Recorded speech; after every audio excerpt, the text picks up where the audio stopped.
Good evening. Welcome to the Falls Township Board of Supervisors meeting, October 7th, 2014. We'll begin with the salute to the flag, please. I pledge allegiance to the flag of the United States of America and to the republic for which it stands, one nation, under God, indivisible, with liberty and justice for all. Thank you. Okay, Mrs. Pullen? Mr. Galloway? Here. Mr. Brasky? Here. Mr. Harvey? Here. Mr. Dent? Here. Mr. Buckner? Here. Okay, thank you. We have pretty basic, pretty straightforward agenda this evening. Mr. Gray's getting the public comment sign-in sheet here. So we have a couple of Mr. Harvey, if we names, could yeah. briefly report on the Oh, executive session, the board apologies. Yeah, we just did have a held, brief executive session. Two matters of litigation were discussed. and personnel. And personnel as well. Okay. All right, thank you. All right, so we have a couple names here. First name on the list is Carol Van Squeek.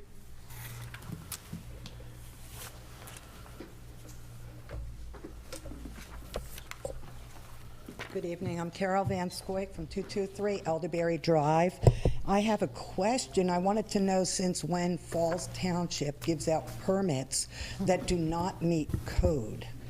I have the code here, 20937 fences, and it says that you cannot put a fence on an easement. It also says that you cannot put a fence other than a chain link or a split rail on a secondary front yard. The person in the property next door to me was given a permit for one, and he put up a 6-foot stockade fence. I brought pictures. Do you want to see them? Sure.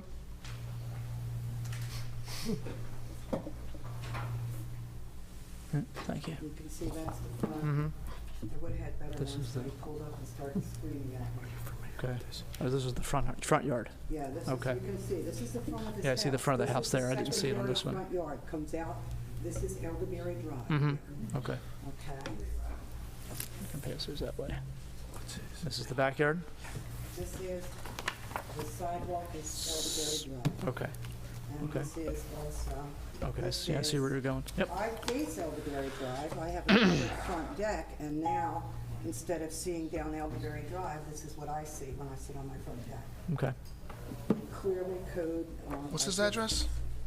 Mine is 223 Elderberry. He is at 2 Emerald Lane. I always thought, too, that you had to be a I'm sorry, you have to use the microphone, sorry. I thought that you had to be a homeowner to get a permit. He's a tenant in that property. Well, presumably, the owner of the property would have to know about the fence going up. We obviously have no way of knowing that. I do know that, I know you had some contact, I guess today or yesterday. I with- filed a complaint, Okay. I think, 2 weeks ago. Okay. I know that Mr. Bennett, our code enforcement officer, has taken a look at the issue. I know he's talking to Mr. Gray about it, spoken to Mr. Gray about it. But I know he's aware of it. I know he's looking into it. That's, obviously, we don't have all the Well, answers so right now far, for you. they but- did contact me after I filed the complaint, and they told me, well, with the easement, he did get a letter from PICO, and if they get that, we allow them to do it. That's all we've ever required. Is a letter That's from not what Pico. code says. Half the people Mr. in Harvey, Levittown and Fairless Hills would have to rip their fences and sheds down. Well, It's our understanding that Mr. Bennett has reviewed the fence, has reviewed the documentation from PICO, has determined that the fence is compliant with our code.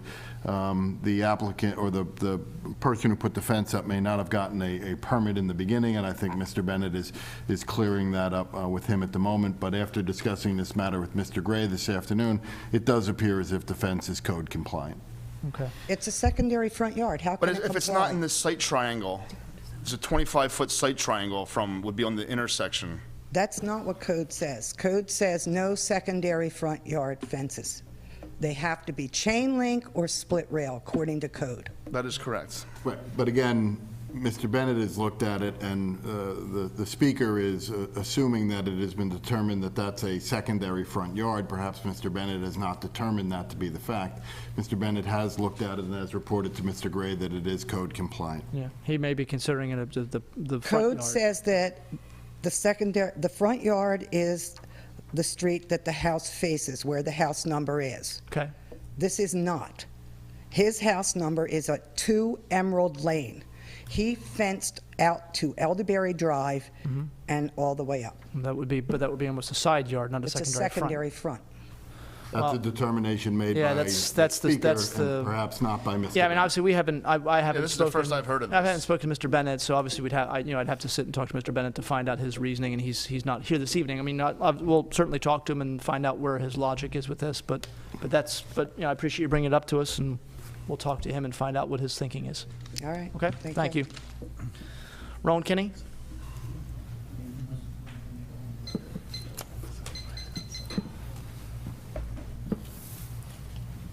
Something new moving forward with public comment. We're going to adopt the gong show format. So if somebody up here doesn't like what is going on, we're going to, and then Mr. Sullivan's going to come in. We might test it out right Are you now. talking about me? Yeah, we're talking about you. I'm not going to mention the EITs since I've seen either 1, 2, 3, 4, or all 5 years have it on the agenda tonight. I'm very proud of you. Could I ask the chief something? Sure. I was going to, thought you were the manager tonight. People that takes down trees in their yard, big pine trees and everything, are they allowed to burn them in the fireplace? That necessarily wouldn't be a criminal Yes, matter, so yeah, I'm it's not not sure why necessarily we'd be police. asking the chief of police that. Yeah, It'd be that's a really code matter. fire marshal. But the answer is yes. Oh, they can do it? Yeah, as long as it's not the leaves. You can't burn trash. You can't You burn mean leaves. in the house? Yeah. It's not a good idea to burn pine in the house. Right. Or outside, but what I'm getting at, my wife plus a lot of other people is allergic to that stuff, and she has to shut all the windows, practically tape up everything when the guy across the street from us is burning either wood in his thing out back or in his house. I don't know where it's coming from, but he stinks up the whole neighborhood. I know since we're a 55 or older community, you might have 80 people in there with the same problem. So I was just wondering. Yeah, we do get a lot of, not a lot, we get a fair number of complaints this time of year and also in the springtime when you get into this sort of the weather where it's cool enough that people are lighting fires either in their home or out back with fire pits or chimneys, and yet so other people have their windows open. So it's something we have looked at a lot. I know the fire marshals looked at it a lot. It is legal if they're burning wood. Or obviously pellet stoves and things like that. But wood is legal. Trash cannot be burned. Leaves can't be burned. But you are allowed to burn wood. So. Okay. See, I ain't going to hold you up tonight. Okay. Thank you. I'll wait Thanks. till number 3. Thank you, gentlemen. Richard Leventhal. Can't make wood.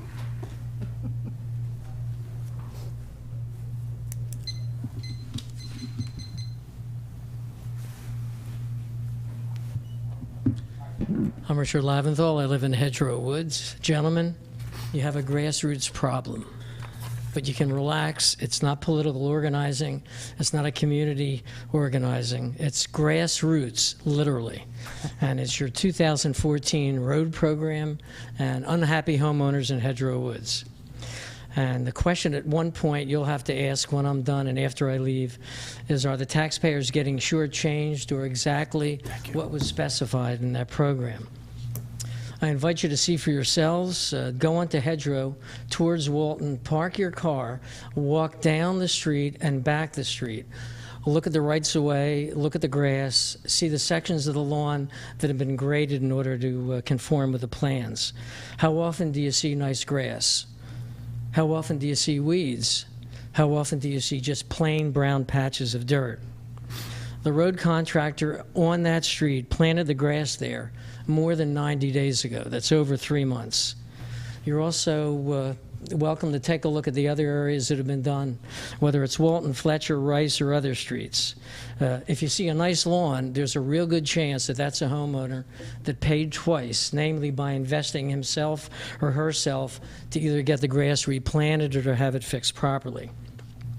So I don't know if each landscaping spec in the road contract has been verified independently or whether it's been self-reported. But regardless, when you advertise the 2015 road project, please don't use the same verbiage, and I'll explain why in a moment. Make it homeowner-centric. Hold the landscaper to higher standards, and add some homeowner-paid options, similarly to what you've done with the work that's being done now with the curbs and with the aprons.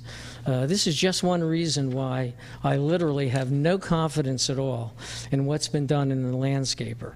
Topsoil was put in a nice pile in Bernard Drive near my house between numbers 23 and 25 to go on the rights-of-way and on the graded lawns. Before it was shoveled on there, I went out and I took a sample. I sent it to the Penn State Agricultural Analytical Services Laboratory. It's the same lab that landscapers use to determine the consistency of their soil. The topsoil pH in that pile was off the chart. It was 8.1 on the graph. If you know anything about pH, I don't, but I know it's logarithmic. It actually fills up the entire above optimum field on this chart. I checked with a lab. I also checked with a fertilizer distributor. The only way that you can balance that soil is to put granulated sulfur in it, and it's got to be mixed into the topsoil before anything is planted, before you put seeds down, or if someone were to put down sod. So was this done? Was the alkalinity balanced? I have no idea. I didn't see any bags of sulfur along Hedgerow. Was it done in Hedgerow, Walton, Share, Fletcher, or Rice? I know that your specs only call for starter fertilizer. They don't call to balance the pH. I don't know all of the other loads that were dropped. Perhaps you can find out. Now, is the fact that the pH was ridiculously high, is that the reason why the grass looks the way it does along Hedgerow and other areas all around the township? I've been told, by the way, grass will grow with that high pH. It's just not going to thrive. I can give you other examples of my annoyance with the landscaping, even though they haven't reached my house yet, but they're almost there. Are you familiar with the do not seed signs that have been put around the township? Yes. They have not been put by people that have looked and liked what they've seen. I'm not aware of any homeowner being given watering instructions, and I'm also cognizant, I believe, that your contractor was supposed to water, either didn't or didn't do it properly. Hey, I'm under 5 minutes. Okay, here's my conclusion. I think you should do a complete review. I think you should talk to your engineer. You should check to see what was verified, if anything, in this project. I think for 2015, you need a new taxpayer-centric spec. You need performance standards. And think out of the box. Give residents an opportunity. Would you like to invest in extra so-and-so for a discounted sod to be put? Once sod gets put down, if it's done right, you're done. You guys won't get any more complaints. I think everybody else will be happy as well. I was assured by your engineers, and I believe them, that the landscaping is not once and done. If the contractor doesn't do it right, they'll come back time and time again until it's done right. But homeowners who are taxpayers deserve to be done right the first time. They'll be happy with the results. People like me won't complain to you. Thank you very much. Okay. Thank you, Mr. Leventhal. I appreciate the suggestions, and I think they make sense. We'll certainly talk to the engineer, looking forward, and he's right. I mean, the punch list, there are contractors that are still working on 2013, maybe 2012 road programs. 2012. Yeah, 2012 road programs. They don't get off the hook. And even after we say, okay, you're done, there's still a maintenance bond period after that. So, we can't promise it's done perfectly, but we can certainly try to make it done as best we can. Why do it right the second time when you can do it right the first time? Thank you very much. I've seen the grass over there. It is pretty bad. So, Mr. Sullivan, any comment on that? It's not a one-and-done thing, Mr. Dents. They will, and this is a good time of year to grow grass, so we should see some significant improvement in the next couple weeks, and they will be back again in the spring. Okay. What would it cost to put sod down? The option to give homeowners the option, much like we do, increasing the size of our aprons and stuff isn't a bad idea. Is that something that's feasible, or is that absolutely a bit over the top? Sod is usually about 15 cents a square foot, where seed is about half of that. But by the time they do it 3 times, sod seems to make more sense at times.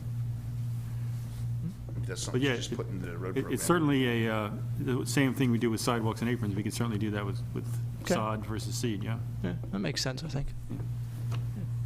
Okay. All right. Those are all the names on the resident sign-in sheet. I do have one name on the oh, I'm sorry, Mr. Mariani. I apologize. I apologize. I'd written the dime down and forgot to call you up. Mr. Mariani.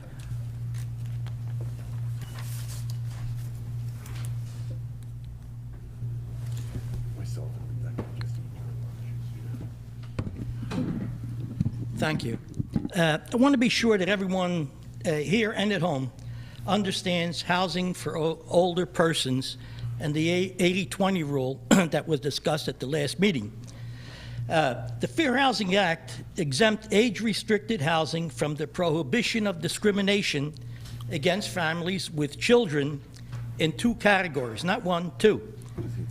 100% of the occupants must be 62 years of age or older, or 80% of the occupied units must be occupied by at least one person who is 55. Now, I didn't hear about the 62 years, 100%. Now, a community, one coming in here, could market itself as 55 plus or age restricted, provided they maintain the 80% of the occupied units are occupied by at least one person who is 55 or older. But here's something that's extremely important. Keep this in mind. If the number of people 55 years or older falls below the 80% threshold, the community could lose its age-restricted status. Once that happens, that's permanent. You can't go back. That community now becomes just another section of housing in whatever township was constructed. So what I'm pointing out is a 55-plus community is not guaranteed that it's going to be that forever. The 20% doesn't mean that 20% of the units must be occupied or they have to be reserved for those under age 55. Actually, community coming in should plan carefully not to sell or to rent the entire 20% portion of the units incoming households under 55. That could risk losing the exemption if some occupants over 55 die, leaving surviving spouses or heirs who are under 55. The underage surviving occupants now have to be counted in the 20% portion, and that community now becomes at risk because they could fall below the 80% threshold. When you're calculating whether a community meets the 80% requirement, it's the occupants of the dwelling units who are counted, not the owners of the units. So note that HOPA requires that age-restricted communities survey and resurvey a list of its residents every 2 years to ensure that the 80% requirement is met. You don't do that, you can lose your status. So, not that I'm opposed for this project that is coming in here, because I'm not, just a word of caution. Consider carefully the number and the size of the type of community permitted to be established within our township. Although it seems that this type of community doesn't burden the school district, it does affect key elements of the infrastructure servicing whatever that community is in the numbers that it is: water, sewer, roadway, utilities, traffic, police, fire, etc. So I think it's critical not to go from an older township to an aged township. So I'm just waving a flag, not opposed to anything yet. So I want to emphasize the necessity of a mixed-age housing to be maintained in this township. We got to have a diverse population in order for us to sustain long-term viability. Most important, we need a proper mix of age. We got to keep that in mind to remain a viable job market. You want to remain a job market? Be careful about your age mix here. So I think we ought to maintain the population to assure that we're going to have job growth here. Not opposed to anything right now. Just saying, consider what we allow to come into our township. Okay, thank you. Okay, thank you.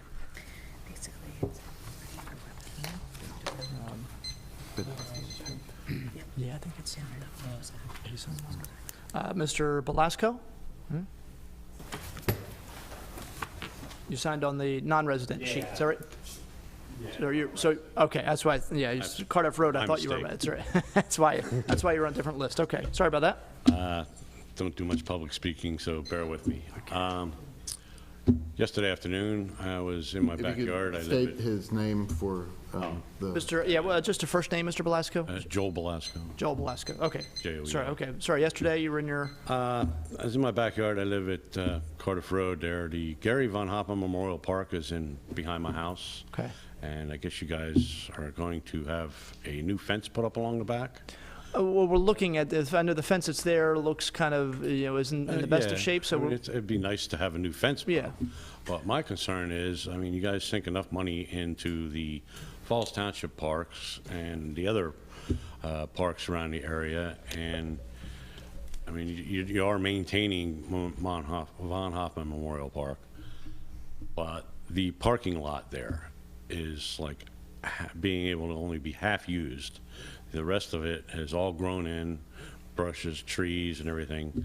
And we've been trying for years to get you guys to pave it.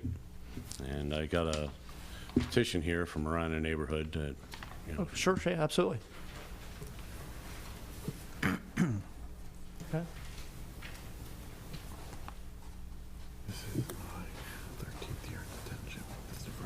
now granted, it's just a real quick one No, that's because fine. of, you know, me finding out this fence thing yesterday. We would gladly like the fence, but, I mean, we would really like to see that parking lot get done because in the middle of the night, there's a lot of riffraff that goes on down there. Okay. It's all gravel.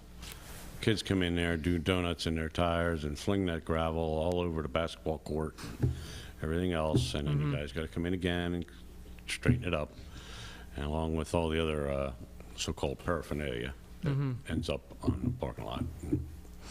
But people in the neighborhood, and it is a very well-used park, and only half that is being able to be used. And then once that's full, then they gravitate up onto Edgemont and to Cardiff. Right. And if you would take into consideration of finishing that parking lot, I mean, Okay. It sounds like we have two problems. One's the parking lot, and two, there's kids hanging out there after hours. So a gate could help that. yeah, but the main thing is, I mean, there's a lot of people that use that field now, that it's being maintained. Yeah, no, I that understand. park. Yeah. And when they do come and fill up that parking lot, then they gravitate out onto Edgemont, So up can you help me Edgemont. understand why you think a paved parking lot would help that? It would give you more space? Are you asking us to expand that parking lot? It's The overgrown, whole is what he's parking saying. lot is there. The whole parking lot's there. Yeah, I've been there. You've only stoned half of it, and then the rest of it through the years has grown up. Okay, so you're asking us to expand the parking lot? Not expand it, finish it. I mean, you were supposed to finish it years ago. We tried to get it done 15, 20 years ago. I've lived there my whole life, 54 years. All right, me and my brothers and stuff, we got that basketball court put in there for us. Now, I was just trying to understand. You made a few different points. I was trying to understand we're exactly just- what they were. we would like that parking lot finished off. I mean, Finished off and You're paved. spending enough money in the Falls Township Park and a few of the other parks, you know, what is it to do a parking lot? More than you think. Yeah, yeah. But I hear you. Skip Yeah. the fence and put that money into the parking lot then. Well, that's your, A couple right. of us already redid the fence, Right. and now you're gonna tear up our new fence and put in. Well, then that was I don't what- think yeah. we're going to tear up your new fence. Yeah, that was one of the things we were going to try and figure out, whose fence was whose, and try to Also, work I it was- so that it was. I was you know- talking to the guy that was being contracted, I guess, to do the fence. I have a larger gate. Okay. 3 of us along there do, Okay. 4 of us, I think. Yeah, we took that into consideration. Yeah. Well, yeah, I have a 6 foot, 8-foot fence, 8-foot gate. 8-foot gate. I have a trailer boat I like to put in there for the winter time and stuff. Okay. You know, I was granted a key by you guys to the gate down the bottom Oh. to have access to my backyard, Okay. and the rest of us have a key too, so I'd just like to take that into consideration too, because the guy told me, oh, no, we're only gonna put in the little access key. And I said, well, then don't touch my He's fence. mistaken. Yeah, he's, yeah. We haven't contracted No. with anyone. Yeah, we haven't. Yeah, we haven't. We've had I people just go out and understand give he's us, just to give us an idea of price. We had somebody go out just to give us an idea of price, but we haven't contracted with anybody. So we'll definitely make sure that it's not just going to be something we do quick. We want to make sure that, if there's a perfectly good fence there, we're not going to tear it down just for the sake of tearing it down. I mean, and obviously, if someone has a larger opening like you or has a gate, we want to keep the gates there. Okay. But yeah, I think, Mr. Rocco points out the two things. We can certainly ask Mr. Sullivan to give us an idea of what it would cost to fix the parking lot there. And I'll also ask Chief Wilcox to make sure that we're having our patrol guys know that there might be some stuff going on there that we need to make a couple swings through there. They're pretty each good. I night. mean, I have noticed that you've caught some people down there, like, it's great, but I mean, it's just. Yeah, can't be there all the help to time, be, yeah. Have a nice parking lot down there. Yeah, okay. Enhance the value of the park and all that. I mean, and No. kids coming in there, little kids, they wouldn't have to walk through the rusted glass and the stones and everything just Right. to get into the Okay. park. And the second thought is, I'm the bus driver. Oh, you're the bus driver. Bus driver. Oh, you're the bus driver. That's all you have to say, right? They actually, and I just would like to say that, I mean, if that park wasn't there, I'd be parking on the street just like every other Pennsbury driver. So I do that out of courtesy because me and my girlfriend both work for Pennsbury. And there'd be two buses there, but now there's two other people on the street too that drive bus for Pennsbury, and there's 4 of us now, so. Okay, Yeah, so I don't think you guys are gonna change the ordinance, but it's really not about that. okay. Okay? Thank you very much, gentlemen. Thank you very much. Those are all the names on the list. Anyone else wish to speak? All right, thank you. Square it off. Make it up. Okay, I'll move to agenda item number 2, which is a Puss in Boots Tavern waiver of land development. This is for 942 Trenton Road. Mr. Gray? Yes, as mentioned, this is for Puss in Boot Tavern. They're proposing to construct a 1,014 square foot addition to the existing tavern. The site is also served by public sewer and water. Here tonight representing the applicant is Mr. Heath Dumack. Good evening. What's before you tonight is a waiver of land development that we have been working on, and I believe your township engineer has beaten us up enough. We've revised the plan on, I believe, 2 occasions, and at this point, I believe we're ready to present to you this evening. What the tavern is looking to do is expand with a covered porch behind the existing building. There's already a outdoor area with tables and a small fire pit, and what they'd like to be able to do is make that basically a covered porch so that during any rains or 3-season storm events, that you can still be outside and have a beer and a cigar if you want. If you'd like, we can go through the T&M review letter of September 30th. Yeah, please. Looking at the letter, first item, section 191-18.1L, applicant is requesting a waiver for waiver of land development process. This site has gone through at least one other waiver of land development approximately 10 to 12 years ago, and we're back before you with another small expansion. The second item is 191-39G. Applicant is requesting a waiver for sidewalks along the property frontage. Third item, 191-48A. Applicant is requesting a waiver for street trees. There are no street trees along that frontage. 191-52, Soil Conservation District, that's a will comply. Next item on page 2, 191-78C2, waiver for documenting certain aspects within 200 feet of the site. Next item is C4, partial waiver for underground utilities within 200 feet of the site, plus or minus. And we do agree the plans must be revised to identify the ultimate right-of-way along Trenton Road. Looking at the general comments, 1, 2, and 3, item 3 is, all 3 are will complies. Item 3 makes sense. Make sure that a car can't get through the bollards to hit something.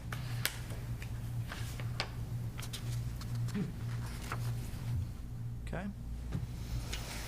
All right, comments or questions for Mr. Dumack regarding the proposed development at Puss in Boots? Mr. Galloway? No objections, Mr. Sullivan? I have no objections to waiver. I understand there may be some discussion about sidewalks along the frontage. Okay, thank you. No further questions. Mr. Boraski? Do you know if the area that's there now that's stone, will that be paved and striped? No. The intent is stoned to and keep it, unstriped? correct, is to keep it just the way it is. Okay. Mr. Dents? Not at this time. Mr. Rocco? It seems pretty straightforward with the exception of the sidewalks. I'd like to see sidewalks put in there. Where do, okay, go ahead. That's all I had. I see it now, never mind. Got it, okay. All right. Yeah, we have been looking and just, for example, the refurbished Old Pathmark Shopping Center, which is now the Frails Hills Garden Center, and there's a Dollar Tree in there as well. You know, that part of that process is, which is right around the corner from you, part of that development was to build sidewalks. Once that is built out, we are having the property owner do that. And I know that we've looked at doing it in other places as well. Obviously, New Falls Road, we're looking to put sidewalks there. I would like to see sidewalks here as well. I don't know. Right, the other waivers seem pretty reasonable. The one comment I would make, Mr. Dumack, and this is before you made the attempt to be funny by commenting on Mr. Sullivan beating you up. I had a hard time with this plan, just looking at it, figuring out what you were doing. You know, I've been on this board for 11 years, and I was on the Planning Commission for years before that. I mean, certainly a lot of the plan is very clear, but I went in talking to Mr. Sullivan, assuming that it was a complete enclosed-in area. I mean, I know they have the little back patio area. I thought this was being closed in. So, I mean, you know, there was a little bit of a lack of clarity, at least as I was looking at it. I don't necessarily think he was beating you up as much as he was just doing his job, okay? Understood. Other comments or questions from board members? No. Well, what can we do about the sidewalks? In what respect? Well, you said that you would like to see the sidewalks installed. Mr. Rocco said the same thing. We can not grant the waiver. If not grant the waiver, it means you would have to put sidewalks into that, just across the front of the property. That's it. Okay, that's how I feel. I can make a suggestion. I did speak to the client this evening, and what he suggested was we have no problem removing the waiver of the sidewalks from this project. However, it would be conditional on PennDOT approving it because Trenton Road is a PennDOT road. Mr. Sullivan? They'll need to apply for a highway occupancy permit to install the sidewalks within the PennDOT right-of-way. I imagine there is a possibility that PennDOT would not like that, but most likely if they're willing to pay for it, they'll be okay. Do we know how far the right-of-way goes into their property? Yes, it's shown on the plan. There's room between the curb line and their property line to put in the sidewalk. Yeah, but is that that's the PennDOT right-of-way? Yes. How far does it go into their property? Their property line is the right-of-way line. Their property line is the right-of-way line? Yeah, where the parking is out front, all those parking spaces, basically that's where the right-of-way line is, that's the property line as well. Mr. Dumack can actually show you right what he's talking about. I think that the question really is how much distance between the ultimate right-of-way line and the cartway are we really talking about here? Or the curb line. That's correct. And what you're looking at is approximately 10 feet. 10 feet from the curb? 10 feet between the curb line and the actual right-of-way line, which would be the beginning of the parcel itself. So are we, on New Falls Road, are we putting it in the right-of-way? There are areas on New Falls where I think the sidewalk was encroaching the right-of-way. Yes, there's many spots where the sidewalk is in the right of way. Yeah. Of course, we haven't got PennDOT approval yet on it. Right. Yeah, but it seems reasonable, obviously, you know, if we're going to ask them to put the sidewalks in, it is a state road, and I think it makes sense that they'd have to get the HOP anyway. I have no problem with that condition, Mr. Sullivan. It's, I'm fine with ultimately, it is their call, so. No, if it wasn't in the right of way and it was on their property, they wouldn't need a highway occupancy permit? That is correct. So is that your parking lot? Is that the issue there? That's the parking lot, that's correct. Okay. Yeah, they would lose all the parking along the front and then not be compliant with the zoning ordinance. Okay. All right, I guess I'm okay with that. Okay. All right. Okay, so then looking at the proposed resolution, would just strike the waiver request 191. 191-39G. Okay, and we can certainly include some language to makes it conditional on getting a highway occupancy permit. Yes, that's what we'll do. Okay. Mr. Harden, may I ask a question? Sure. Mr. Dumack, you mentioned a fire pit on the outdoor patio? I believe there is a temporary one there, nothing permanent. But that will remain once you put the No. roof on it? Okay. But- So I'll no, make no, sure no. that- It's a bowl. Last time I was back there, it was like a fire. Correct, It was like a with, ball. with a concrete block, I believe, around it just to contain it. That'll all be eliminated. Thank you. Board members, I would suggest also that there might be a third option with regards to the sidewalk, if you don't want to completely give up that idea at the moment. You can not grant the waiver, or you can, as Mr. Dumack is saying, they're not asking for the waiver based on whether or not they get a highway occupancy permit. If PennDOT agrees to let them put the sidewalks in, then they would put the sidewalks in. If PennDOT says no, and the board would want to revisit it and see how much of their parking lot you might be taking up, you could ask the applicant to come back to revisit it at that time. So there's a third option if it's something that you'd want to explore and you want to continue to look at the possibility of sidewalks for this property, even though it would be outside the right-of-way. You are talking 10 parking spaces that would be impacted by this and eliminated. So you guys have already considered this during your engineering? Realistically, I just counted the parking spaces right now to determine the impact. No, have you determined, oh, so you haven't determined if you were going to put sidewalks there prior? This is your first time? What we were asking for was the waiver for sidewalks, with the track record or trend being that when we came in for the last waiver of land development for, I believe, it was called the Pocono Room, that at that time, the client installed curbs as per the request by the township engineer at the time, and that was what was installed. Now you're asking for the sidewalks, which was waived in the last waiver of land development. Just looking at it, if we were to put the sidewalks on the client's property, you would be impacting and potentially eliminating 10 parking spaces.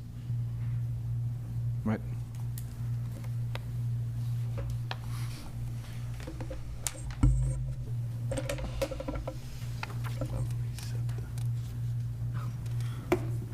Thoughts? Any thoughts? There's not a lot of space out in front of that building. No, not in front. I would say there's a lot of space in the back. I was looking for a count on parking spaces. I don't see one because a lot of it is gravel. It's not necessarily striped.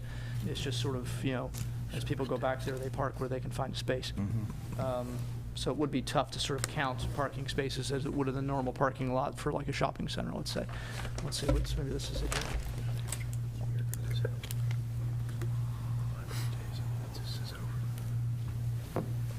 Would you then have to give up the parking spaces that you have in front of the takeout building?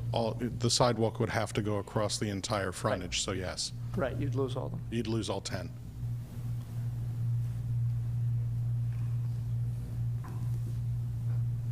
I think it's actually 11. There's 5 on the tab, 5 on the 10 takeout and a side. handicap. There's a handicap. There's a handicap. Yeah, blocked off. You're going to be able to read. So it looks like anyway. Right. It looks like on Google Maps, Right. Google Earth. So, there are 46 parking spaces provided. It is here, 46 parking spaces provided, 30 are required. So, well, what are the board's thoughts? I think it sounds like we don't want to necessarily grant the waiver. If PennDOT comes back and says, no, you can't put a sidewalk in our right-of-way, do we want the applicant to come back for sort of an amended final plan discussion, as Mr. Clark was sort of throwing out their third option, or do we just let the sidewalk issue go? Let it come back, or let it go? I'm fine with that. Come back. Okay. Okay, is that, other board members? It works for me, yeah. Okay, can we amend the resolution accordingly? Mr. Dumack? Make sense? Okay. All right, other questions or comments? Anything else, Mr. Sullivan? No, thank you. No? Mr. Clark? No, just so we're clear, though, the waiver is not being granted. Depending on what PennDOT says, the applicant may need to come back. If the PennDOT says you can put it in the right-of-way, then the sidewalks will go in. If PennDOT says you can't, then we may require the applicant to come back to amend the plan and to look at the actual calculation on the parking spaces. And not necessarily mean that we're going to make you do it, but at least we wanted to get a little bit deeper look at it and see how it would affect you, and gives you a chance to sort of see how it would affect you, and we can talk about it that way. So, any other board Understood. comment? Oh, sorry, go ahead. Understood. Okay. Any other board comment? Any public comment needed? Okay, this would be resolution 14-31. 31. Okay, is there a motion to approve resolution 1431? So moved. Second. All in favor? Aye. Opposed? Okay, thank you.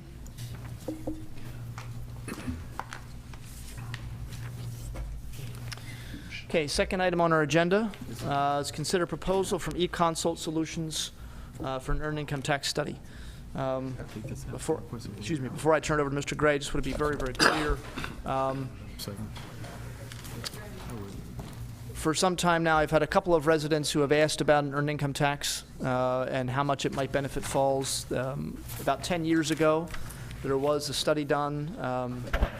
The township had a similar company as the one we're going to listen to tonight, come and just give us an idea of how many people in Falls Township already pay an earned income tax, and we found the percentage was very, very low, somewhere I think maybe 20%. And at the time, we decided that, the board then, 10 years ago, decided that it wouldn't make sense to initiate a new tax. There's some concern or some thought that maybe that number has grown, probably has grown. I know, I pay the earned income tax in Bristol Township. Mr. Galloway does as well. Mr. Rocco in Horsham. Okay. And the idea, of course, is that if a majority of most people in Falls are already paying an EIT somewhere else, that is money that could come to Falls instead of going to wherever they happen to work. The only reason I pay it where I pay it, Mr. Galloway, Mr. Rocco, is because we don't have one here. You don't pay it twice, you pay it once. If your home community does not have one, then you pay it where you work, if they have one. If where you work has one and your home community has one, you only pay it to your home. So it wouldn't be doing it twice. Board decided they wanted to sort of have eConsult Solutions come in and just make a presentation about this, just so we can get maybe a better understanding. Mr. Gray, you want to introduce these gentlemen? Yes, thank you. Township did receive a letter from eConsult Solutions recently regarding a proposal to perform a study for an earned income tax in Falls Township. Here tonight to discuss this further is Mr. Peter Angelides. Okay. Mr. Angelides, thank you very much for coming. And let me distribute these. Sure. One for each of you. Just ask you, we can't hear you unless you're on the microphone, so. And there's one for each of you. Thank you. Hi, and thank you very much for coming out here, having me out here, giving me the opportunity to present this. And so what I want to talk about very, very quickly, just give you an overview of what the EIT is. I think you covered it nicely. A couple points I want to bring out. I want to illustrate who has one and why the numbers may have changed over the last 10 years, and then very quickly go over our proposal, and then really whatever questions you have, I'm happy to entertain. So an EIT, an earned income tax, is assessed on earned income, a salary from a job, for example, but not on unearned income. And it can be assessed by a township and by a school district up to a maximum of 1% on residents. So township can go up to 1% on residents, the school district can go up to 1% on residents, but when you add them together, you can't get more than 1%. So if the township and the school district both have one, basically they each get half. You can also impose a earned income tax on non-residents, so that's why you all pay your income tax. So there are two taxes. There's a resident EIT and the non-resident EIT. So those are sort of the basic EITs, and 1% is the general maximum. It can go higher, but I don't think that situation applies to you. Okay. Who has an EIT? Well, I have a couple of charts here. 2.0, this is the chart of who in the region has an EIT. And you can see that basically everybody has one, except for a cluster of townships, municipalities in Lower Bucks County, including you, and then in Delaware County, next to Philadelphia, and Lower Marion, Upper Marion in Montgomery County. Basically, everybody else has an EIT. And one other small feature about an EIT, if you, your rule about you pay it where you live is basically correct. So if you pay it, if you work in an EIT township and you live in a different EIT township, the place where you live gets the money, the place where you work doesn't get the money. That's true for every place except Philadelphia. If you live or work in Philadelphia, Philadelphia gets the money. Doesn't matter whether your home township has a resident EIT or not. So that's the big red blob in the lower right-hand corner. In Philadelphia, it's called the wage tax, but same basic idea.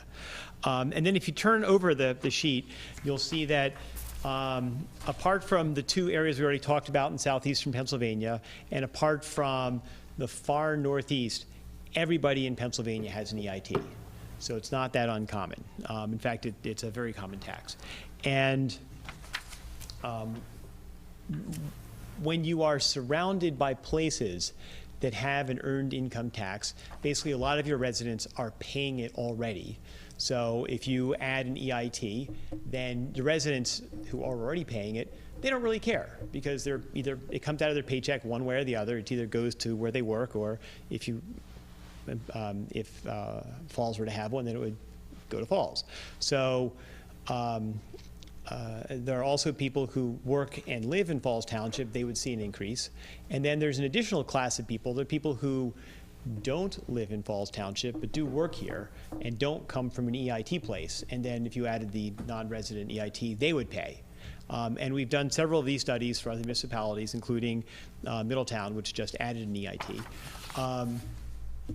And we find that an awful lot of the people who would pay an EIT are either already paying somebody else or don't live in your township.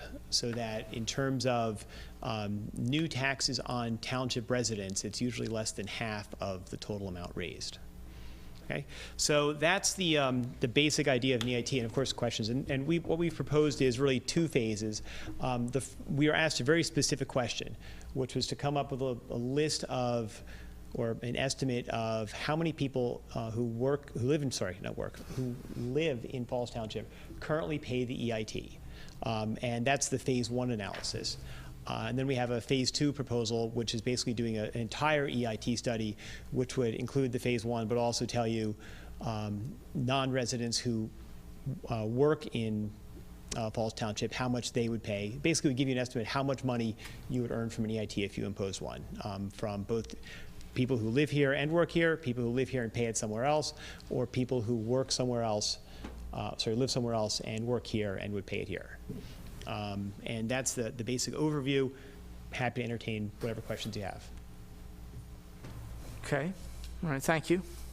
Comments or questions for Mr. Angelitis? Mr. Galloway? Yeah, if I worked in New Jersey then, but I lived here, would I have an EIT anywhere? Yes, you would pay the EIT. I'd pay the EIT back to the home municipality. You would, yeah, you would have an EIT due. Now, how would Falls Township know that? Well, your employer is supposed to collect it. The New Jersey part is a little tricky because if you work in New Jersey, they're not compelled under Pennsylvania law to withhold it for you, but you're obligated to pay it. Would there be a case maybe where township residents are unaware of the situation and after 3 or 4 years could come across this information and be liable for a larger amount of money? That's a good question. I don't really know the answer to that, so don't want to speculate on sort of what your collection policies would be. Thank you. Mr. Brasky? Do we have the percentage from 10 years ago, Pete? We don't. When it was done before? What did you say, Bob? 20? 20? Yeah, but Mr. Gray and I talked about this. I can't find it. It really literally was from about 10, maybe 11 years ago. I can't find it, and Mr. Gray was, he was finance director at the time, and we're not really sure what it was. It was not high.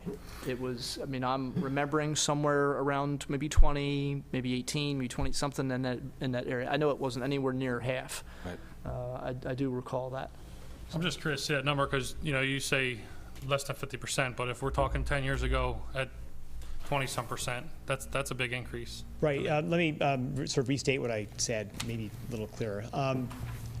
Less than half of the revenue would essentially be new taxes on your residence, which means some people would be paying it already somewhere else. And then also, I'm throwing in there the non-residents who you don't tax at all right now, who would start paying it. So really there are 3 pots of money. Mm-hmm. There's your residents who are paying it, your residents who aren't paying it, and then the non-residents who work here. aren't paying it. Exactly, Now who work pay here. it, right. Yep. So there are those 3 pots of money that we would quantify. And what I'm saying is that if you add all 3 of those together, less than half is are people who are not currently paying it. That's all I have. Okay. Mr. Dents? No questions. Mr. Rocco? Yeah, I have a few. Good. Can you talk to us about Middletown, what you found out? Can you share some of that information with us? I'll do it from memory. Yeah, that's fine. Sorry, it's been almost a year. So we found that I want to say about 40%, more or less, of the revenue raised if they went with a 1% EIT, which they didn't. They went Yeah, with they a did not. 0.5%. Yeah, we're well aware. Right, but if they went with a 1%, we predicted about 40% of it would be, and this is going from memory, so I might be off, would be new taxes from Middletown residents. In other words, Middletown residents who weren't paying tax before but now are.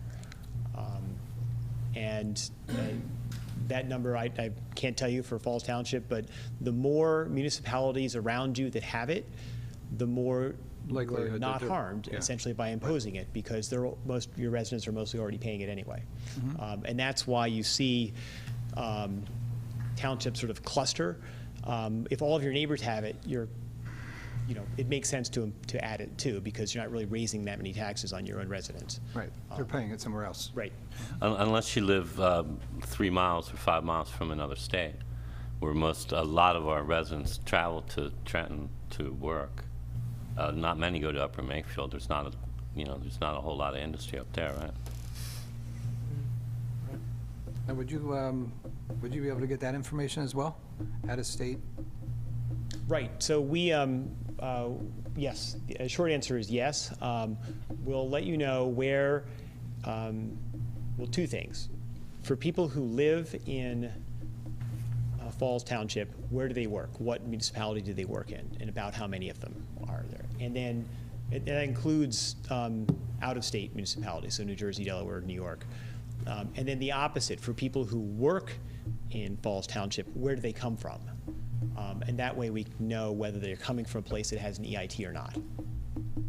Right, so that's in the sort of the bigger analysis, you get sort of that grid of where they come from and where your residents go to. Right, and how accurate is it? I mean, you can't probably predict their income, but you, Well, surprisingly enough, it's a census product, basically, that we slice and dice. And there's income in the sort of small, medium, and large income. Low income, moderate income, and it's really middle and above income, so 3 income categories. So it's an approximation, of course, but it's not bad. And then the commuting patterns that we see, again, there's no perfect data source, and it's taking different, the federal government produces the reports, and they have their own techniques for doing it. And it comes up with results that are reasonable.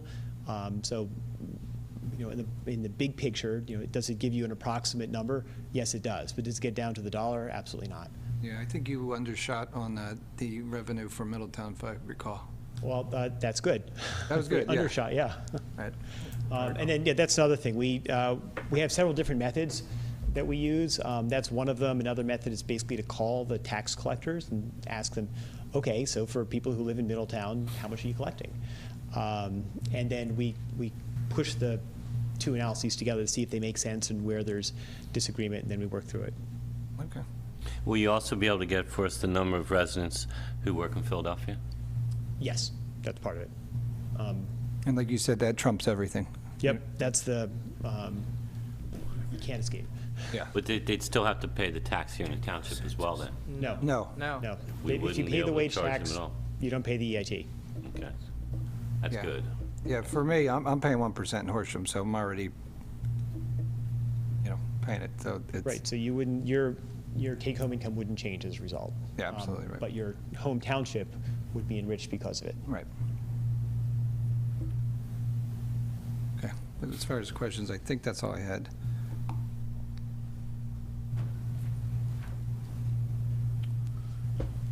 Okay. Yeah, I'm good. A couple questions, actually, and we'll talk, just Mr. Rocco commenting on what he pays, reminded me of something. He pays 1% in Horsham. If this township were to enact a 0.5%, would he pay only the 0.5 here, or would he still pay 0.5 in Horsham? No, unfortunately, yes, you would pay the 0.5 in Horsham. Otherwise, it would make sense for you to give a 0.00001% tax, and that would get your residents off the hook. But no, you pay essentially the whichever is greater, and then you split it. Yep. Okay. All right.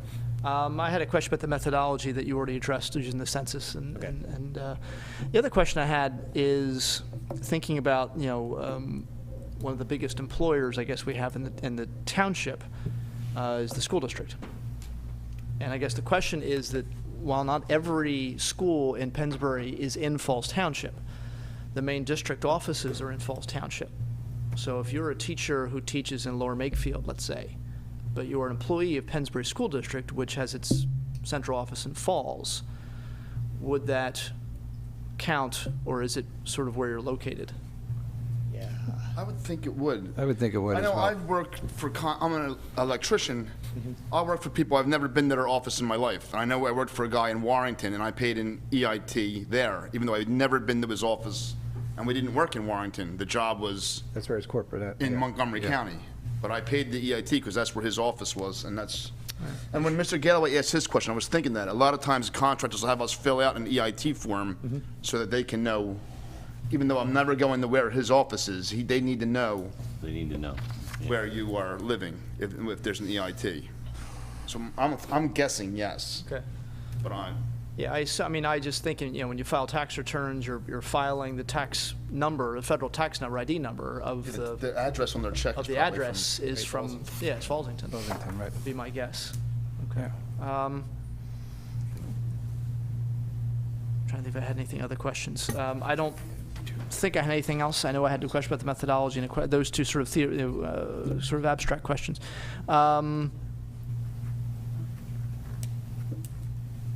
Let's see, I guess in terms of what the board is thinking, the proposal in front of us is the study, $19,250.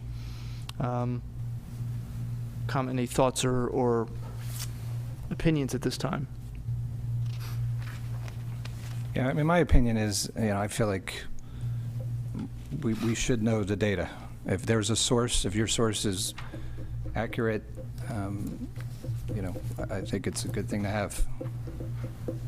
Again, I already pay it, so it's really easy in my head to justify it. But beyond that, I mean, I think if we can get the numbers and, maybe they don't make sense. This isn't we're not saying we're going to increase taxes, but we've talked about it. There's been gentlemen in the audience who love to talk about it. There's been some percentages thrown out regarding where they think we are, our residents and non-residents, and now there's 3 buckets. I forgot about that. So that's just my feeling. It's, close to 20K. Okay. Other thoughts? Yeah, I agree with Mr. Rocco. Rather than going round and round about it,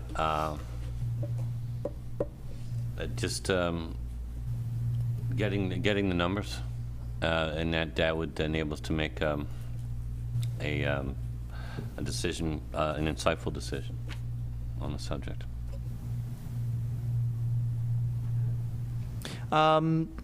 Public comment. Is there any public comment? See one hand. Is there a motion to open public comment? So moved. Second. All in favor? Aye. Aye.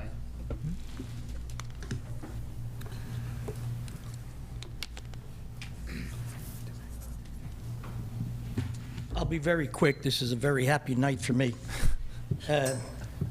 I believe this study is going to set in motion some actions to establish some sound fiscal accountability that's going to result in Falls Township taking the first step to becoming self-supporting without host fees. Now, whether you believe it or not, a couple of board members didn't believe it. The fact is 96% of all Pennsylvania municipalities have an AIT.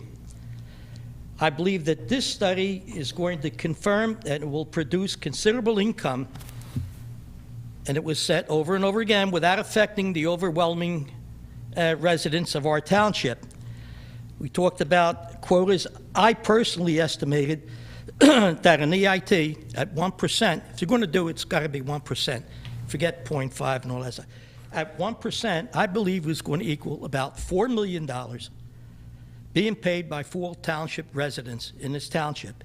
But even if it's only $1 million, it's our money, it belongs here in Falls, and we shouldn't be subsidizing other municipalities.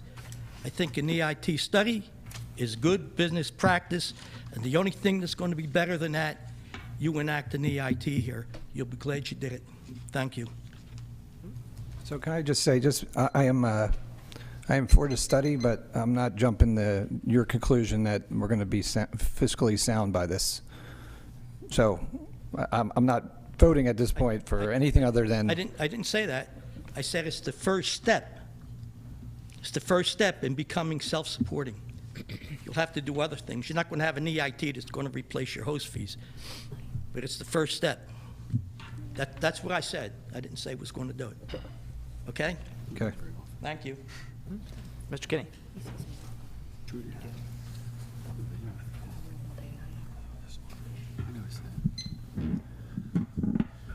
Whenever you two are ready.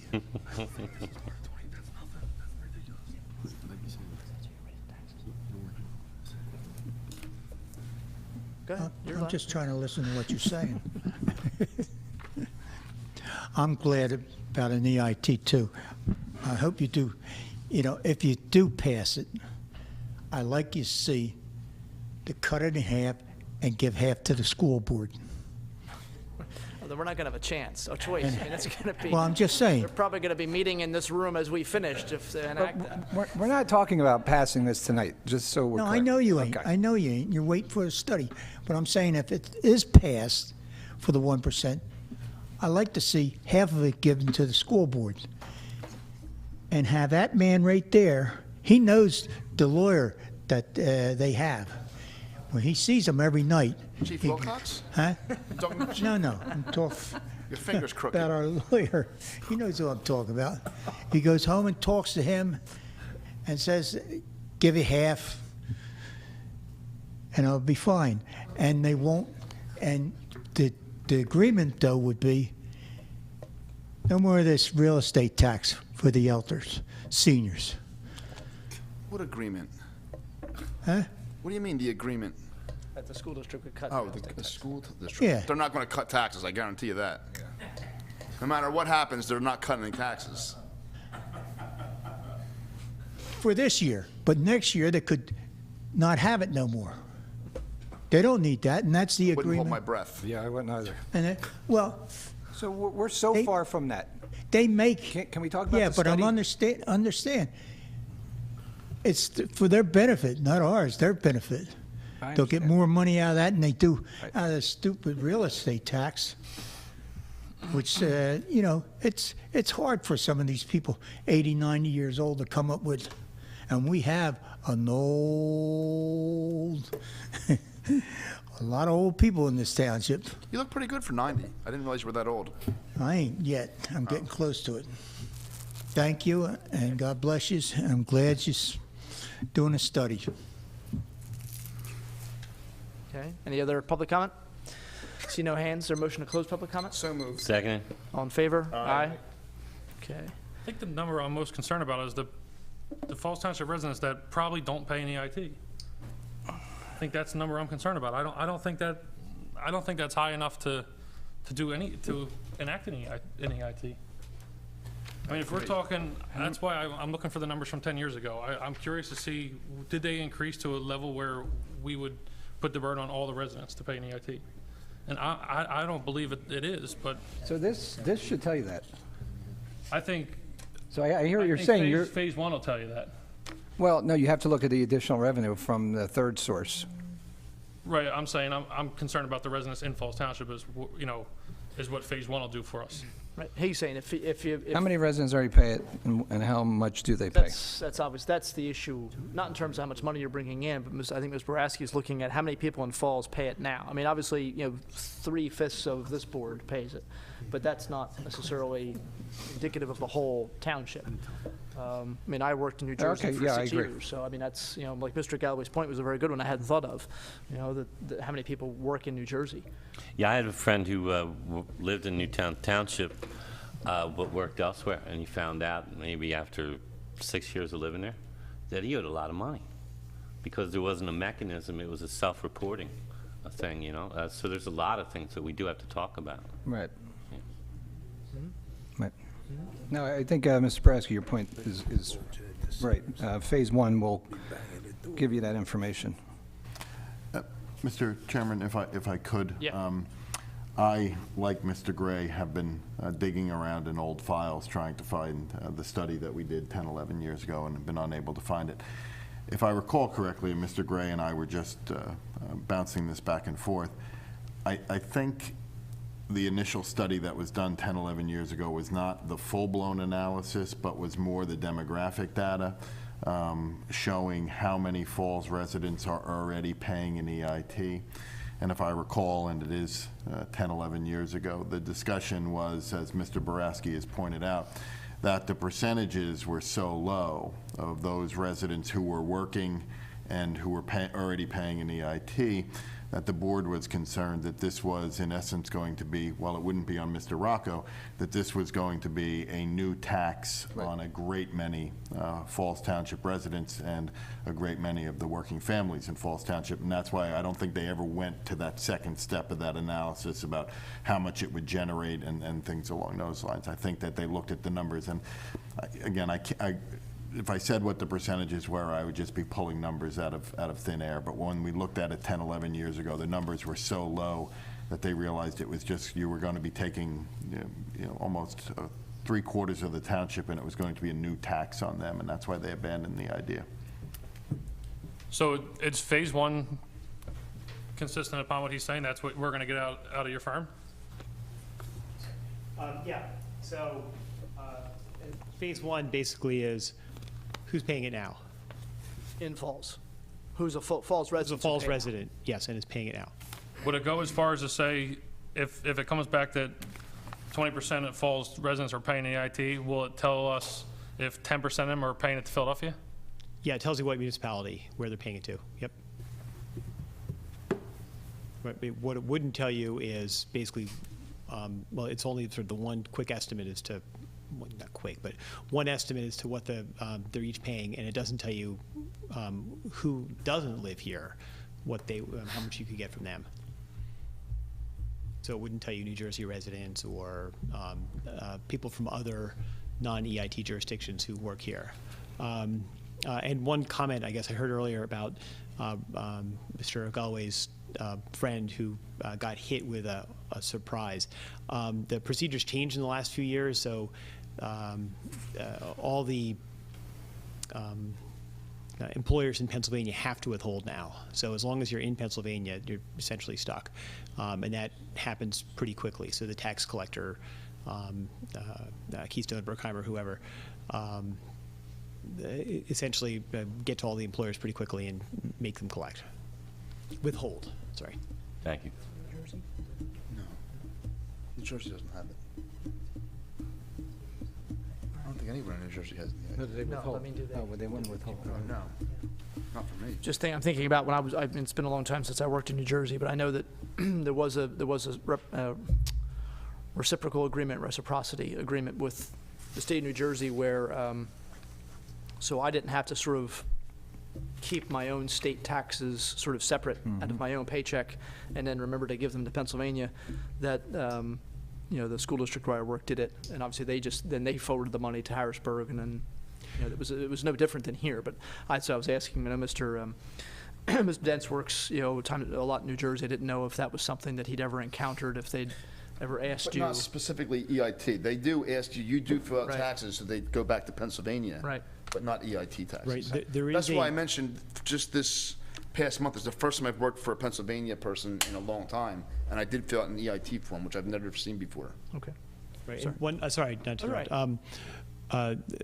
We looked into this when we did the work for Middletown, and you're absolutely right. On state taxes, state income tax, there is a reciprocity agreement, but that doesn't carry over to local. EIT. Yeah. Okay. Thank Same you. thing with unemployment. Right. Okay. So I guess, Mr. Boraski, your statement was accurate. Phase 1 will give us a number of Falls residents that currently pay it. And where do they pay it? Correct. And where they pay it and how much they pay. Phase 2 would give more of a comprehensive report on it, annual potential, EIT, there's a bunch of different calculations as well. So, But could we receive a number from phase 1 that would be a non-starter? Is that Absolutely. what you're getting at, Mr. Brass? What was that? That we would get a number from phase 1 that would be a non-starter? Right. And so why even proceed it? That's Right. what you're, okay. yeah. I know the money generated is more going to come from phase 2, but to me, that's not what I'm concerned about. You know what I mean? No, but I mean, for maybe not you, but future boards, Right. maybe a consideration. Sure. Because, if it ever had to be enacted, or wanted to be enacted, at least you'd have that information. Or, We don't have the information from 10 years ago, though. We can't. seem well, to find it. technology's changed. They don't have technology like we have, so.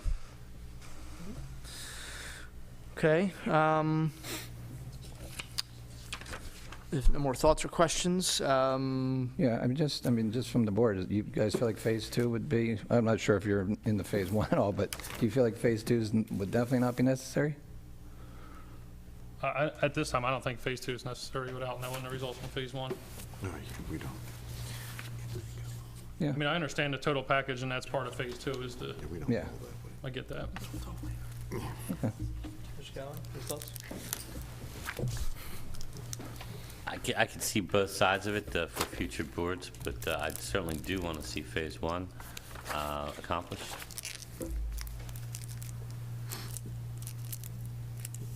Yeah, it works for me. Is there Chair will entertain a motion?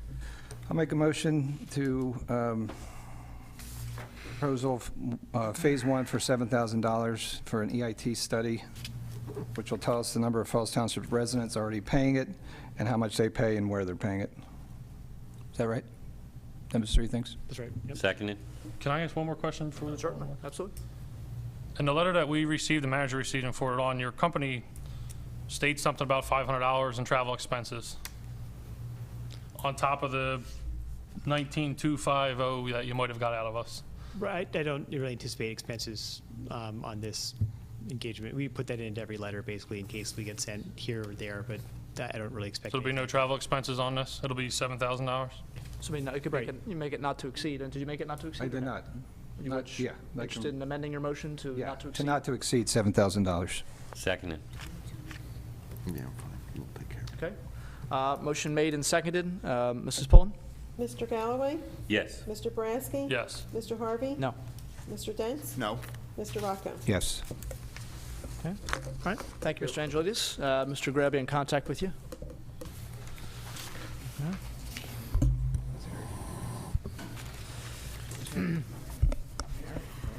You want to see it? Peter.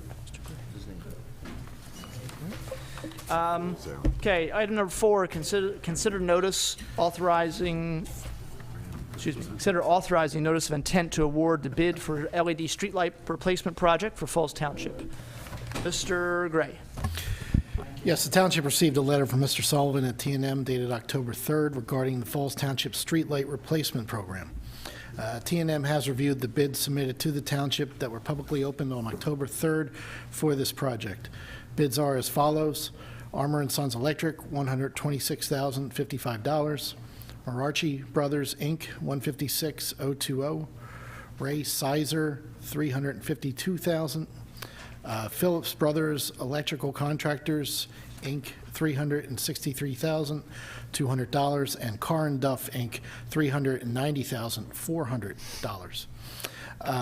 Based on the bid evaluation, Armour & Sons is the lowest responsible bidder for this project. It is recommended that the Board of Supervisors authorize the Township Engineer's Office to issue a notice of intent to award to Armour & Sons for the total bid cost of $126,055. Okay, comments or questions for Mr. Gray? Mr. Galloway? No questions. Mr. Boraski? Nope, no questions, thank you. Mr. Dents? No. My only comment is that these Phillips lighting, these things are 100% made in Pennsylvania. They even cast the housings, and it's a Falls Township contractor that is the low bidder that's going to do the installation. So I think that's a really good thing. 100% made in Pennsylvania, and a local contractor installing them. Mr. Rocco? I have none. No? No, I mean, Mr. Dents beat me to the punch, but I mean, and we've had Armour & Sons do a lot of work here in the township. Actually, they've done, excuse me, they did the pilot program. We picked a couple streets throughout the township several years ago just to do a pilot program with LED lights, and they were the contractor that put the lights in for us then. So we have a lot of experience with them. We know they do good work. They did They do our traffic maintenance now signals. on traffic right, signal work. Right. So, yeah, I'm happy to see they're a low bidder. And don't imagine there's any public comments. There's not much public left. Okay, so entertain a motion to authorize notice of intent to award to Armour & Sons Electric, $126,055. So moved. Seconded. Mrs. Pullen? Mr. Galloway? Yes. Mr. Boraski? Yes. Mr. Harvey? Yes. Mr. Dents? Yes. Mr. Rocco? Yes. Okay, item number 5 is consider a proposal for professional engineering services from T&M. This is regarding a greenbelt drainage problem in Vermilion Hills. Mr. Sullivan? Thank you, Mr. Harvey. This proposal is for the design and construction administration services for a minor drainage project in the Vermilion Hills open space. The cost of the project is estimated to be $30,000. What will be done is there's a wet area in the open space. We will install 2 underground seepage bed recharge areas that will eliminate any standing water where we now have that problem. If the capacity of the system is exceeded, there is a bleed-off system, a drainage system that goes into the existing drainage system on Vermont Lane. Total cost of the proposal is, I believe, $12,080. That includes base map preparation, engineering design, bid documents, and construction observation services. Okay. Comments or questions for Mr. Sullivan? Mr. Galloway? Mr. Sullivan, we've had flooding in this area. This is more of a nuisance kind of thing where there's standing water there all the time, and when it gets shallow enough, of course, you can get mosquito problems and those kind of things. This resident's contacted the township many times, the residents in the immediate area, and we finally figured out a way to take care of the problem. All right, thank you. Mr. Rasky? No, I have no questions. Mr. Dents? None. Mr. Rocco? So the total cost of the project's approximately 42, you're estimating? Yes. Okay. We have no other questions. Now, I know we've had the issue on Chatham Road with the drainage issue and the county refusing to do anything to take care of their own property. So obviously, this is a situation that's not nearly as bad as that, but we don't want to make sure it doesn't get anywhere near there. I know Mr. Rocco had asked a question, I guess several weeks ago, and I guess it's a good question to ask. In terms of the water going into the Martins Creek, which then flows down past the apartments and past St. Joseph the Workers, this isn't going to add anything to that in terms of worrying about overflow or? No, this will not add any water to that system. In fact, with the recharge aspect of the project, it should actually be less water going downstream. What do you mean by recharge? You take the water collected, put it underground, let it recharge, infiltrate into the ground. So it doesn't actually discharge anywhere. Okay. So it just seeps into the ground. You put these cells that collect the water, hold it, and then disperse it over time, right? That is correct. Okay. All right. No more comments. Questions? Is there a motion? So moved. Seconded. Okay. Mrs. Pullen? Mr. Galloway? Yes. Mr. Boraski? Yes. Mr. Harvey? Yes. Mr. Dents? Yes. Mr. Rocco? Yes. Thank you. Okay, item number 6 is not exactly a happy item to talk about. Rock salt. Hopefully, maybe we're buying it for the next 5 years. The amount we buy with this, we'll be able to keep and just use slowly over the next 5 years. That's kind of the plan I think we're hoping for. Mr. Gray, I'll let you do this. Yes, a letter was sent to the Bucks County Consortium members on September 16th regarding the 2014-2015 rock salt bids for the consortium. Bids were opened and publicly read for the purchase of rock salt for the 2014-15 season on Tuesday, September 9th. 3 quotes or bids were received: Morton Salt, Cargill, and Oceanport. For Morton Salt, the delivery cost was $57.57. Undelivered cost $57. The township also received a letter from Joe Arneo, Public Works Foreman. He also reviewed the Bucks County Consortium memo regarding the purchase of rock salt. He is recommending Morton Salt for the purchase of rock salt for the upcoming year. Okay, and just to add on something there, Mr. Gray, is $57.57 per ton. Per ton, yes, that's correct. Okay. All right. They only charge 57 cents for delivery? Yeah. That seems like a pretty good deal. Yeah. And Morton Salt did merge with International Salt, which has facilities here in Falls Township. Morton Salt, of course, is pretty famous. The little blue bottle with a little girl with the umbrella on it. One of the, the iconic sort of images of American capitalism. Morton Salt. Comments or questions for Mr. Gray? Non-iodized, of course. Right. Yes, of course. If there are no comments or questions, is there a motion to award the, or go with Morton Salt for the rock salt for 2014-2015? So moved. Second. All in favor? Aye. Opposed? Okay. Next item on the agenda is authorization for advertisement of an ordinance amending Chapter 120, which has to deal with littering. I'll turn it over to Ms. Gallagher, but essentially what we were doing is increasing the fine for littering. We've gotten complaints pretty consistent about different quality of life issues. A few meetings ago, we addressed the issue of dog waste and nuisance dogs, and now we're taking a look at littering and boosting the fines to try and cut down some of that. Ms. Gallagher? Thank you, Mr. Harvey. Last year, the board took a look at this particular section of the code with regard to 120-6, which is the optional payment of fine. There used to be a procedure in place that if you were fined for littering, you could come in and pay a $5 fine to Mr. Gray and get out of the ticket. We increased that to $300. What this ordinance does is increase the fine from $500 to up to $1,000 for the actual ticket that's written. So you can still get out of the ticket by paying $300 to Mr. Gray, or you can go to the hearing in front of Judge Vislowski. Okay. When you say Mr. Gray, you mean the township, obviously. Yeah. Correct. It's phrased township manager, which is why I said Mr. Gray. Yeah. Why is there an out clause, or why does that exist? It's common in some portions of our code, and it's just to avoid the court costs that are associated with going in front of the district justice. Oftentimes, the first fine it's up to $1,000, so oftentimes the code officer will request the maximum fine. So rather than risk the $1,000 fine, depending on the nature of the infraction, the offender can come in and pay the $300 and be done with it. Yeah, I know, I guess I'm asking if Why you we want have it that to be procedure? $1,000, he can come in and just pay the $3,000. Certainly something that the board can remove from this portion of the code if you'd like to do so. Yeah, It's something that's been in place for many years, so. I guess I'm having trouble with the logic. I don't understand why we would let them. We'd having to go to court and all that. Yeah, because Our- it costs us. All right, Our so officers maybe- have to go, yeah. So- And there's no guarantee that the fine the district justice imposes will be $1,000. We certainly didn't want to leave it at $5, Yeah, because I would that was a agree. no-brainer. Yeah. We increased it to $300, and again, it's just for the cost of the township and the cost of the district justice. Certainly something that the board can remove from the code and not have that option in there. Now, would they be responsible for the cleanup as well? There was? I believe that the ordinance does require them to clean up the litter as well, but that's a separate Yeah, in the enforcement next issue. 120-7, each day that it's continued after the notice shall constitute a whole new offense, right? Right.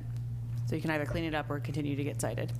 And again, it would be $300 per citation that's issued. So if you leave it sitting out for 30 days and we fine you 30 days, it's $300 per day. Okay, thank you.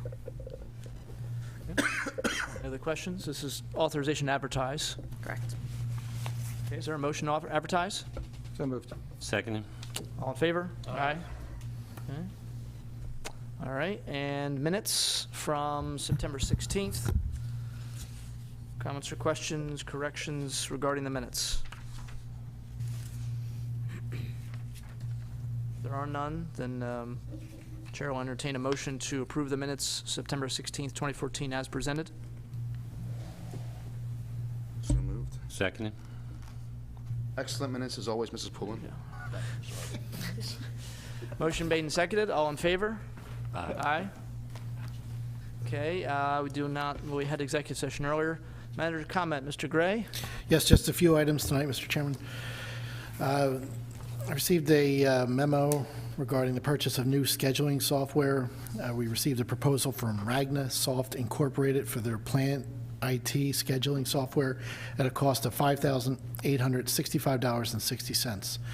This includes multiple biometric time clocks, complete build-out for their initial setup, technical support for a year, and all software features offered at the time. This would be used township-wide. Currently, the police department has a software package that is outdated, and they are in need of upgrading. The board is asked to consider this purchase at this time for $5,865.60. Yeah, can I ask that we wait on this? I don't think it needs to be done tonight. Am I wrong in saying that?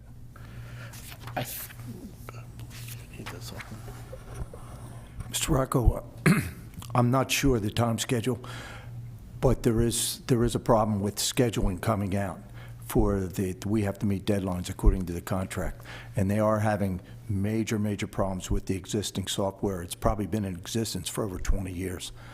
And we did extensive research into this, and this we found not only the best that fits all portions of the entire township, but also is the best cost-wise. That we had other people come in last year, and they were talking $50,000. They were talking these outrageous monies, and we just happened to come across this company when we went to one of the seminars dealing with police and fire and EMT and all that. And they came out, and then I had Matt Markey together with everybody from the township. We all sat down and we did extensive research into this, and this seems to be the best package. But the police department itself is up against deadlines that we have to have schedules out. That's the only deadline that we're up against, December 1st. Okay, fair enough. Yeah, I'm sorry if I missed it, but it sounded like it was township-wide, and I didn't think there was any urgency for township-wide. But if you guys are in need of it, I'm okay with it. And Chief, I think it's township-wide. They're asking for 80 seasonal licenses, isn't that, that's not just police, right, 80? It is township-wide. Yeah, it is township, yeah, Oh, okay. but there's a sense of urgency on the police side more than the township-wide side, I guess. And if we don't do it, what happens? If we don't do it, there'll be major problems in putting this together. In fact, they'll have to do it by hand rather than, we've come to the point where this system just doesn't work anymore. It's that bad, Mr. Boraski. And my assistant herself, she does the majority of this. She takes all the information and they do it together with help of the lieutenants. And it keeps breaking down and it's not working anymore. In fact, I'd be lying to you if I knew all the intricacies of it, but Matt Markey could, if you speak with Matt, he could tell you the good parts about this and why we need it. I know Mr. Markey's back here. Maybe we could have him come out and talk a little bit about some of the issues and how this is going to help us. I think he's wearing his pajamas. He might not want to come out. He has a tie on today. I have one question, Chief. The rank and file, they're not going to have an issue with the biometric time clock with the fingerprint scans? No, we've already worked all that out. Believe me, we've, together with Matt, I was not on board with this right in the beginning, but Matt worked it out for each side, for each department, so it would work for everybody. Matt did a lot of work on this. Hello. The scheduling software, the urgency is on the police side, but the idea was to, if we're going to take the time and roll this out, we'll deploy it for the entire administration plus installations for our seasonal, which is our summer camp and our pool.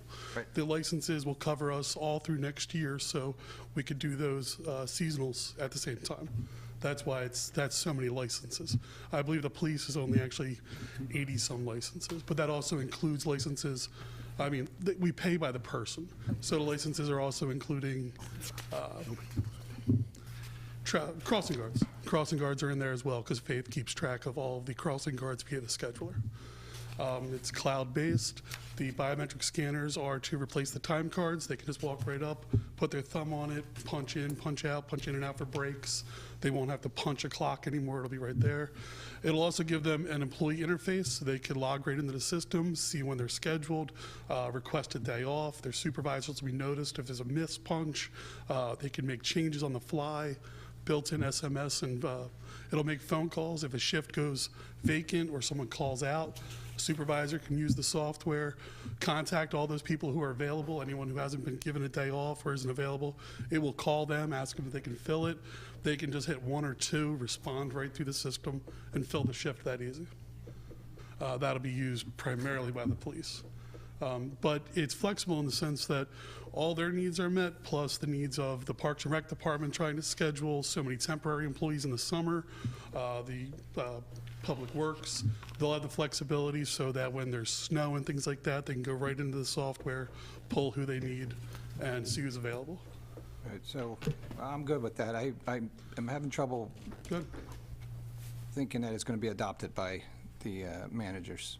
So I think we have a major training issue. If we're going to utilize software to notify people that they're not on, on the shift, you want to come in and work overtime, because that's what I hear you saying.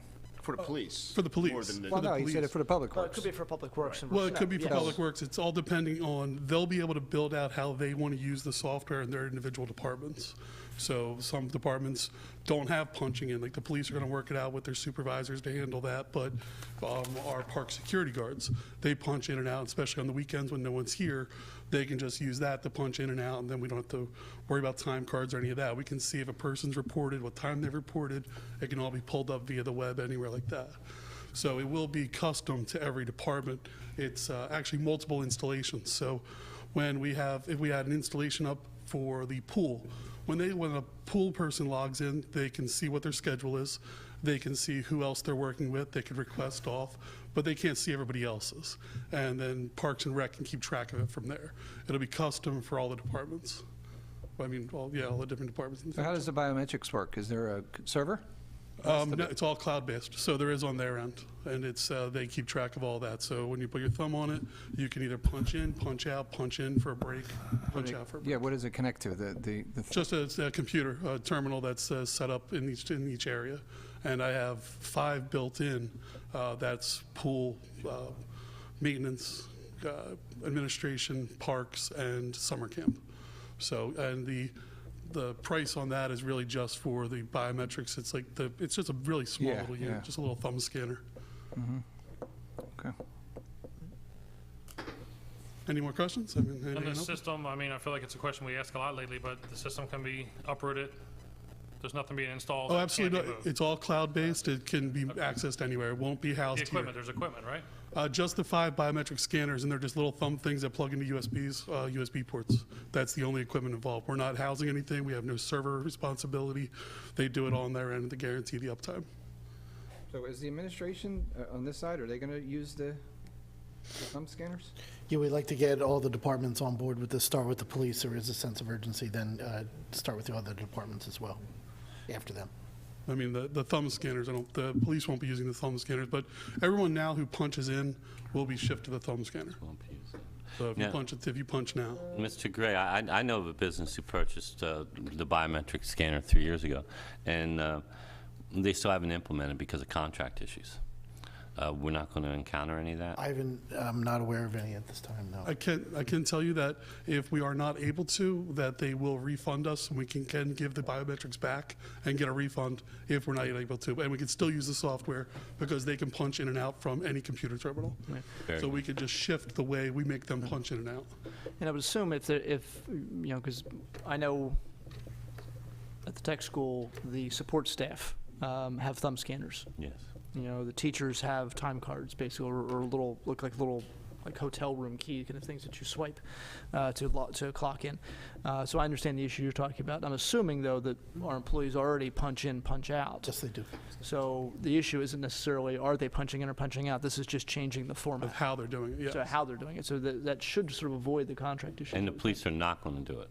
No, that'll be on the supervisor in charge to make sure that his people are reporting for their shifts, and he'll manage that directly on the base level, reviewed by the lieutenants and so forth. Okay. So all our departments are clocking in and clocking out? Thought I heard you say that some departments don't punch in. Anybody who's punching in, I think most of the departments punch in, All our but there's employees are punching in and I believe punching everybody out. does, At least yeah. hourly employees. Oh, yeah. Yeah. But really the urgency was from the police department, just trying to do it wide as to do the training and the adoption for everybody at one time, so we can all be on the same page. Yeah, I just think it's maybe bigger than you're thinking now. Oh, it's not. It's a massive undertaking, and we're going to be starting with the police to make sure we hit their goals. We definitely have more time. I'm hoping to have it up and running beginning of the year, so plenty of months, and plenty of training is built in. References were really not local. Is there any local departments that are using this now that you're aware of? It's making its way down here. They're located out in the Lancaster area, so they're really up in that area, but they are making their way down. It was at the Cody conference that they came out and they were talking to people, and nothing but rave reviews. And when I went out to see them, and I had a very lengthy conversation, I was out there for a while, they said that they've been getting more phone calls from people down here looking at their package, really because it's cloud-based. Nobody wants to keep this stuff local anymore. I don't Rather know if shift you- it to them. I don't know if you can comment on, just so I can understand the sense of urgency of why we're different than the other local townships. What's the sense of urgency? I guess that's what I'm having trouble understanding. We haven't upgraded our scheduling software in probably almost 20 years. So most other departments have already moved on to integrated things with their RMS and things like that. So we just haven't undertaken this in a long period of time. And if the police are similar to, again, incorporating sort of the world Mr. Galloway and I are coming from, teachers have to have in the contract, you have to know by a certain date what you're teaching, how many, that kind of thing. That's set in the contract. And it's relatively easy to do. But, police, I'm guessing, is the same thing. They have to know at a certain time what shifts they're going to be on, what days, et cetera. We have to have it posted by December 1st. You'll have it ready for them by then? Yes, the company's actually going to be working hand in hand with Faith primarily and myself to get that initial schedule built out with her trained and able to be using the schedule software by December 1st. And that's where the focus is going to be on the police department. Then we'll branch out from there and get all the other departments on board. Thank you. Okay. We haven't seen a contract yet. Okay. So you should, if you're going to approve this tonight, we would ask that you do it pending our review of the contract. Okay. Okay. Thank you. Okay. All right, any other comments or questions for Mr. Gray or Chief Wilcox? No. No. Okay. So the proposal from Ragnasoft Incorporated, $5,865.60. Again, if the motion is to approve the expenditure contingent upon legal review of the contract. So moved. Seconded. Motion made and seconded. Mrs. Pullen? Mr. Galloway? Yes. Mr. Boraski? Yes. Mr. Harvey? Yes. Mr. Dents? Yes. Mr. Rocco? Yes. My next item, the township received a letter from Tom Hecker dated September 30th regarding extra space in Morrisville, located at 915 Lincoln Highway, requesting an extension on the land development application until December 19th, 2014. The board is asked to consider this extension. Any comments or questions? No. No. Okay, is there a motion to grant the extension? So moved. Second. All in favor? Aye. Next item is a memo from Nathan Fox dated October 3rd regarding a letter of extension request for 38 Cabot Boulevard. He is requesting an extension until December 19th, 2014. The board is asked to consider this extension. Comments or questions? No. No. Okay, is there a motion to grant the extension? So moved. Second. All in favor? Aye. There will be a bulk disposal day, which will be held on Saturday, October 11th, between the hours of 7 a.m. and 11 a.m. Proof of residency is required. It is not intended for commercial customers or contractors. The drop-off location is Groves Landfill behind Waste Management's Turkey Hill office, 1000 New Ford Mill Road. Residents can drop off bulky waste items, yard waste, and appliances. For additional information, please call 1-800-869-5566.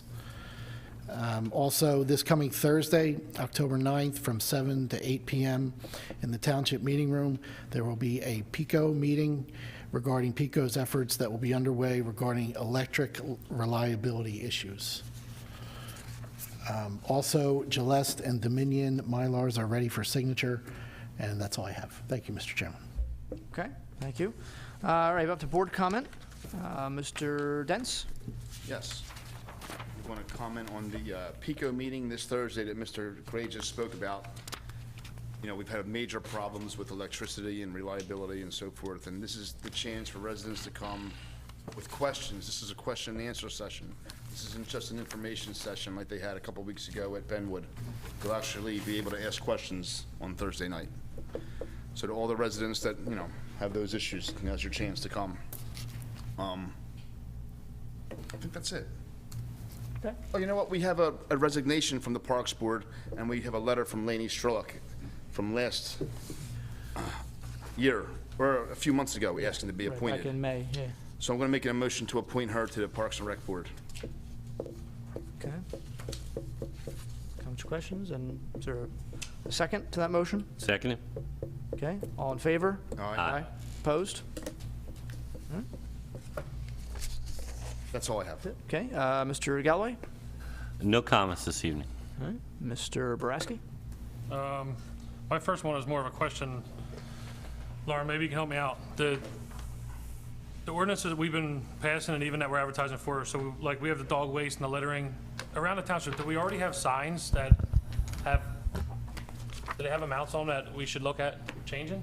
Do you know? It probably depends on the ordinance. I can check with Tom Bennett to see what signage is up. I think that some of the ordinances have amount, or some of the signs have amounts and some don't. Okay. So we can certainly make sure that they're all Getting updated. current and updated, yeah. That's a good point. Thank you. The only other thing I have is just a reminder that this Saturday is Historic Fallsington Day. Starts at 10 o'clock. It's a great event, whether you live in the community or don't live in the community. And I just want to plug that Fallsington Elementary School is out there supporting the school students, PTO, the teachers, We'll have, again, this prizes, games, there's food, and again, this year we have the gaming ride, extreme gaming trailer coming. So it's a good time. Have the walking tacos again? Walking tacos, I'm not sure if they're having walking tacos again. Okay. Yeah, they're usually a big hit. The game truck's a big hit, so. So, Pete, yes, Matt, get this up on the Yes, I will. website. And if anybody's interested in wristbands, they can actually email my wife at donbrasky@gmail.com. Thanks. Okay. For walking taco wristbands? Gaming trailer. Oh, game trailer wristbands, I'm sorry. Mr. Rock. Excited there. Mr. Rocco. Just wanted to clarify for the EIT. I mean, it was just a study. I know some people in the audience were excited. They're, talking about 1% and 0.5%, and this is going to make us fiscally sound. But, I'm actually happy that we have the opportunity to get some data, so we don't have to just sit around and play with fake numbers. So that's all I have. Thank you. Okay. I do have one more thing. Sure. I'm glad you reminded me of that. Oh, you're welcome. I voted no for this study because I have no intention of voting for an EIT. I don't think it's something that we need in Falls Township, and no matter how you spin it, you're raising taxes by imposing an EIT, in my opinion, obviously. That's your opinion. You're right. Right. Some people are already paying it, some people aren't. But, it's an EIT, it's an earned income tax, so that's why I voted no for the study. That's all. All right. And I'll piggyback off of that. I voted no as well. I mean, I'm already paying roughly 3 times as much to Bristol Township as I do to Falls Township, just in taxes. So I wouldn't necessarily mind having that money come here and be spent here, since I'm already paying it, like Mr. Rocco, Mr. Galloway. Quite frankly, I don't think the numbers are going to come back that high. I think they're going to be very, very low. So at some point, maybe in the future, when more communities around us, have it, then maybe, it'll make more sense. It would make a lot of sense, but I just don't think we're there yet. So that's why I voted no on it. A couple things from my end. One thing, we are going to move the November meeting. The first meeting in November is going to fall on Election Day, as it does every year. And talking to board members, it seemed that Monday, the 3rd, moving it to the day before, it would work. If that's all right, we can go ahead and do that and make that known and publicize that. Okay. There is some work being done on Lincoln Highway. Some utility work is being done on Lincoln Highway coming from sort of IHOP toward the Township building. And as anybody who drives on the highway knows, it's not exactly smooth working out there. Steel plates and a trench that's patched pretty badly. I did talk to Mr. Sullivan about it, making sure that it's not going to stay like that for the next 20 or 30 years. And he reassures me that PennDOT, after all the work is done, after whatever, is it gas lines are laying? Is that what they're putting in? Gas lines? Gas line, They're putting in gas lines, and once that's finished, they will come back and, at least on that lane of Lincoln Highway, they'll repave it and make it smoother. So hopefully that gets done soon, because I know once we start getting into December and January, blacktop is not an option. So hopefully we can get it done relatively quickly. Yeah, PennDOT sometimes, depending on the weather, closes the paving window on October 15th. Okay. So hopefully that doesn't happen this year. Okay. Driving on Makefield Road. Right. Monday, Makefield Road will be paved. Heard that before. This Monday coming up. Also want to give another plug. Levittown Fire Company, doing all kinds of fun stuff here.